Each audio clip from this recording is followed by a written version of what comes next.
Behind this giant ear lives a colony of blood-drinking parasites she can never reach. And tonight, lions will come for the one thing she loves more than life. Look closely at what the old mother carries. Ticks buried in the folds of her knees, flies drinking at the corners of her eyes, parasites hidden in skin 2 centimeters thick, yet soft as paper in the creases. But the old mother walks with an escort. White egrets ride her back and snap the flies from the air, while oxpeckers work the deep folds, tearing out the ticks one crunch at a time. And pressed against her legs walks the reason for everything she does. Her calf, just months old. His fuzzy baby coat is already crawling with ticks of his own, and he has no idea what to do about it. So the guardians take care of him too. An egret hops onto the calf's small back, and an oxpecker works through his baby fuzz, giving the little one his very first cleaning. Then the old mother leads him to her secret weapon, mud. A thick coat of it blocks the sun, smothers the parasites, and armors her paper-soft creases. Elephants invented sunscreen and bug repellent in one. But mud cannot reach everywhere, and the birds know exactly where it fails. Behind her ears, where the skin is thinnest and the blood runs closest, the tick colonies grow fattest. So the oxpeckers climb into the great warm shadow behind each ear and begin the deepest cleaning of the day, one swollen tick at a time. For the old mother, this is more than comfort. She is nursing a calf, and every tick that drinks her blood steals milk from her baby. A heavy infestation can drain liters in a week, and seed infections in every crease. The birds tearing through her parasites are not just cleaning her skin, they are feeding her son.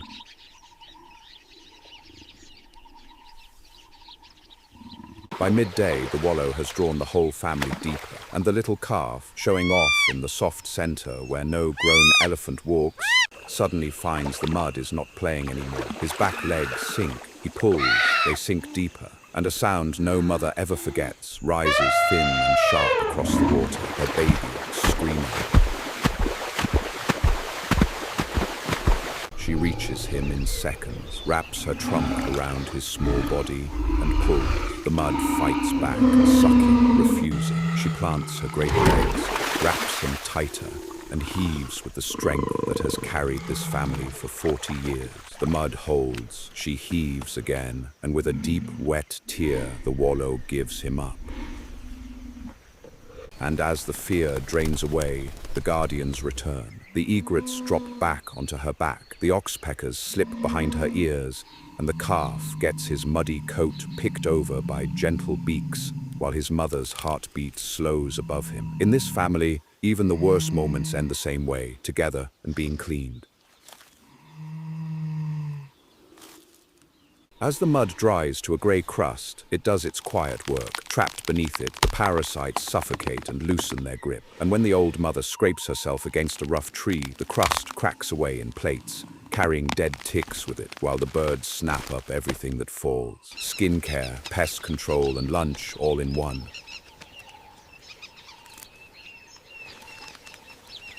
When the family moves on, the egrets reveal their side of the bargain. Every giant footstep flushes grasshoppers and beetles from the grass, and the white birds march at her feet like hunters behind a plow, snapping up everything she stirs. She is not just their host, she is their harvest machine.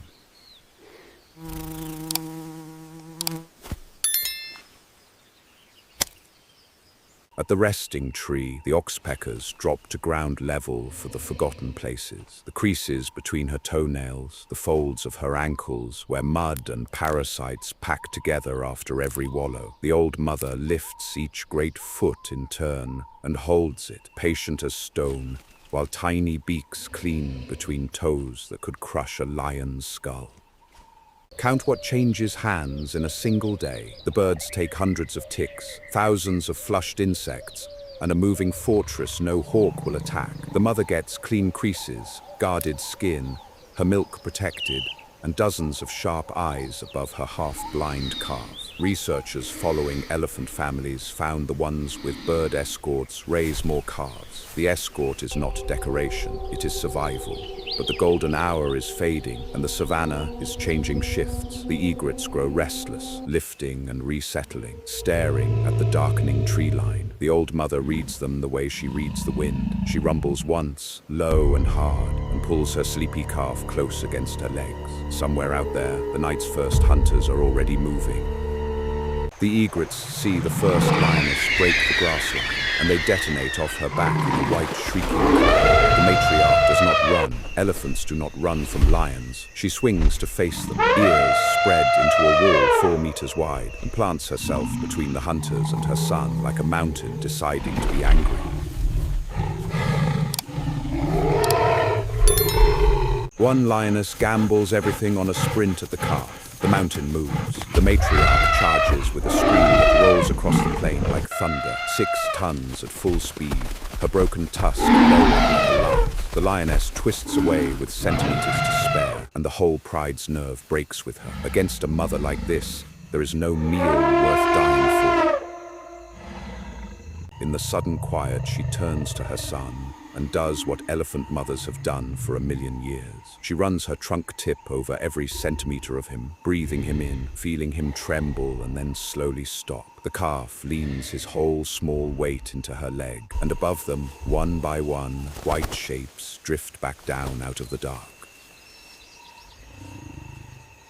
And before the light fails completely, the oxpeckers make their final rounds. The charge and the panic have left her creases full of dust and stress-drawn flies, and the birds work through the folds one last time, cleaning the day off her skin. Even a mountain needs someone to tend it. Even a guardian needs guarding.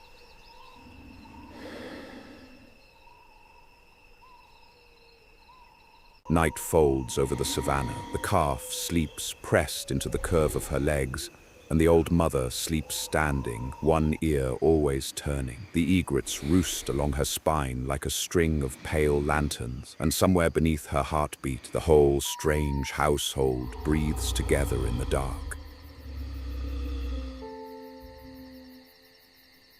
Dawn finds the ticks already returned, crept up from the grass in the night to the warm creases they always find. But the birds wake with the light, and the first crunch sounds before the calf has even opened his eyes. The oldest routine on the savannah begins again, exactly as it should.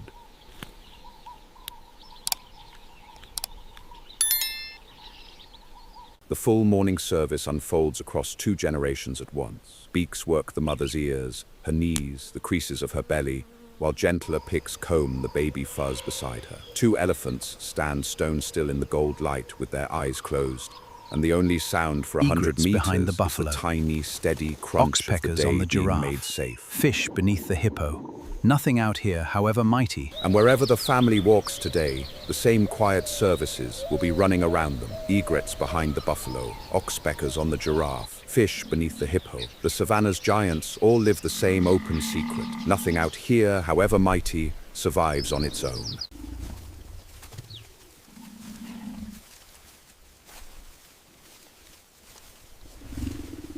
We remember the charge at dusk, the spread ears, the lioness turned away by 6 tons of fury. But the truth of this family's survival is smaller and quieter than any of it. It is a white bird shrieking 1 second before claws found fuzz. It is a beak in a crease, protecting a mother's milk. Giants do not raise their children alone. They never have. A mother who faces down lions, protected in turn by birds lighter than her eyelashes, her milk guarded 1 tick at a time. That is the real secret of the savannah's greatest family. If a story like this moved you, subscribe to Nature's Cleaners, and we will keep uncovering the hidden partnerships that hold the wild together.